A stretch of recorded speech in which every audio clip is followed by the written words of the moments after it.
Alright, how's it going, guys? I wanted to bring up a very interesting topic in today's video. I wanted to start doing these talking videos more and more highlights for this channel because I have a lot more time on my hands now and you guys seem to be viewing it more, enjoying it more, so I want to start bringing more content for this channel. So be sure to share it with any Patriots groups or Patriots fans you might know because I want to get this channel pretty active here. Now, in this video I wanted to talk about something only a really diehard fan would have observed, and I want you guys to comment down below if you've made this observation before I even talk about it, but this is an observation that I think a lot of you may have already made because it sticks out like a sore thumb, really. Every time we draft a cornerback or a defensive back in general in the second round, they end up being a bust, it seems like. Now, we've drafted some great players in the second round, to name a few: Rob Gronkowski, Jimmy Garoppolo, Jamie Collins, Shane Vereen, Deion Branch, and Matt Light, just to name a few. So that is some very talented players that we've actually drafted in the second round.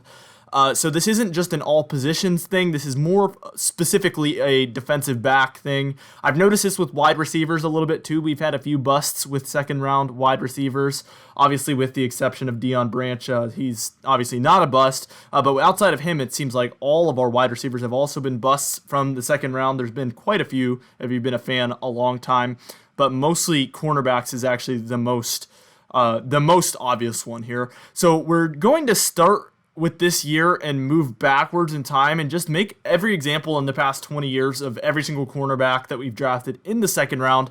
So we're just going to go corner by corner. So our first example is Johan Williams. We drafted him in last year's draft, and it's way too early to call him a bust. We won't talk about him much. We drafted him in the 2019 draft in the second round, and he has played some cornerback and also some safety. I think they might use him a little bit more at safety moving forward because obviously we traded away Duron Harmon, so it's going to be interesting to see what they do there. I think Johan is going to be their option because in the preseason I noticed they started to play him as safety a bit, so I think they might continue doing that. Now, I wanted to make a video exclusively for Johan Williams in a coming video, so I'm not going to talk about him anymore. Be on the lookout for that video because I am going to be making one for him. Alright, so our next entry is from the 2018 draft, just a year prior, and it was Duke Dawson. Obviously, we know he did nothing, basically. He got injured in September of 2018 after playing no games. Afterwards, he would find himself on the injured reserve list, and then if you remember this is again another thing that only a diehard fan would pay attention to. We ended up trading him to the Broncos, actually. It was kind of a really low-key trade. We didn't really hear much about it on the news, obviously, because he wasn't a big player for us by that point. But I think it was pretty big because we used a second-round pick on him the year prior, literally that spring, and then by the time that season was coming to an end, we traded him with a seventh-round pick to the Broncos, and then in return, we received the Broncos' sixth-round pick. So to summarize that, and this is the important part, we used a second-round pick on a player, and 1 year later, we used that player to swap late-round picks. That should tell you a lot about the return on value we got for that second-round pick. Really disappointing how all of that transpired with Duke Dawson on our end. Now, our next entry is from the 2016 draft, and this was actually one of the better-known busts, actually, of all time for the Patriots. In my opinion, I hated this one and the one that we're about to talk about next as well, and that would be Cyrus Jones. And I've already made a video on Cyrus Jones before. You can check that out. I think you should know that this was a major, major bust. Again, another second-round pick. All of these players are second-round picks. Cyrus Jones as well. Well, he's the very definition of a bust. Not only did he not produce, but he also hurt the team with his constant mistakes. In the preseason, he was known for getting burnt by any wide receiver who faced him. If you watched any of the preseason games during the 2016 preseason, 2017 preseason, it was bad. We eventually concluded that the only role he could possibly have any value in would be on special teams. However, this turned out to be more of a mistake than even letting him play in the preseason, because obviously that's risk-free, but letting him play on special teams in the regular season was a massive mistake. If you remember the Ravens game, I think it was 2017 or 2016, he fumbled probably 2 or 3 times back to back on special teams. That was probably the worst 5 minutes of football I've ever watched in Patriots football. It was absolutely incredibly bad. It almost is difficult to be that bad. He had to have been. I'm at a loss for words every time I think about it. And I can't even name one good special teams play he had for us. Maybe in the preseason, I remember him having some pretty good special teams plays, but really outside of that, nothing.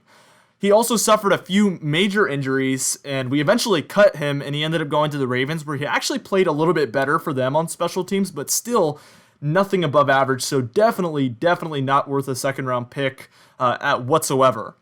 Now for our second biggest bust on the list, and it's pretty close. This is going to be Jordan Richards. We drafted him in the 2015 draft, in the second round, and I have a video on my channel specifically for him as well, and I recommend you watching that because it will explain a little bit more about why he was such a bust for us, but it was pretty bad as well. The Patriots desperately tried to find a role for Richards on the defense throughout the 2017 season. I remember that vividly. It seemed like they were forcing him onto the defense despite him not being really qualified to be there, and that was a lot of the reason why our defense was so awful in 2017.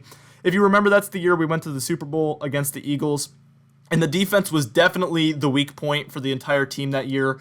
Absolutely nothing positive to say about the defense that year, and I actually noticed there was a correlation that year.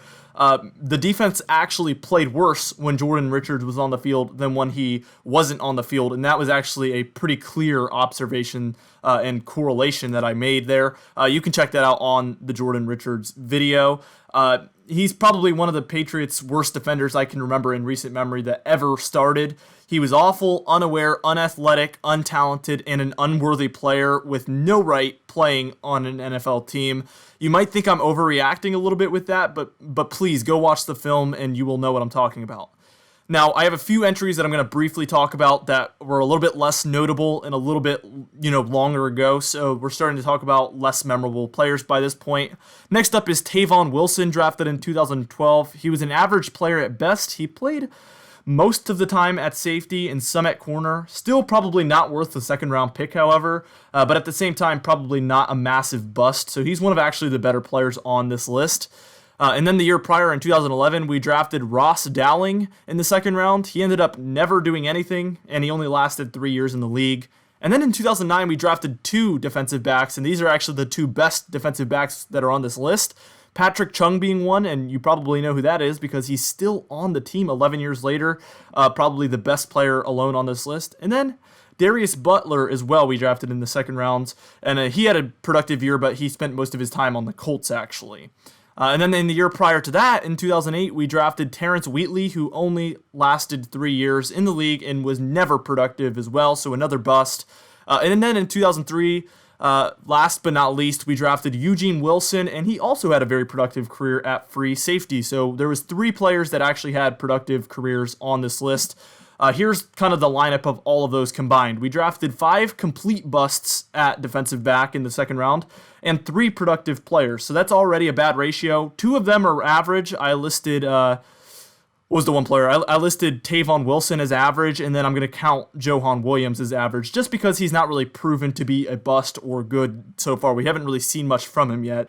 But once you look at the past 10 years exclusively, so from 2010 to 2020, we've drafted 4 busts, 1 player that was average and still probably not worth a second rounder, and then a question mark in Johan Williams. So all of that being said, let me know what you think of all this. I think that it's really bad news when we draft the cornerback in the second round or a defensive back in general, because looking at the stats, it just seems like we can't really evaluate talent at the cornerback position really well when it comes to those kind of middle early round picks. First rounds, we do a lot better with defensive backs. The second round seems to be a glaring weakness there. Anyway, guys, thank you so much for watching this video. Please be sure to subscribe. I'm trying to grow this channel right now, and I have very exciting content on the way. Thank you for watching. I'll see you guys later.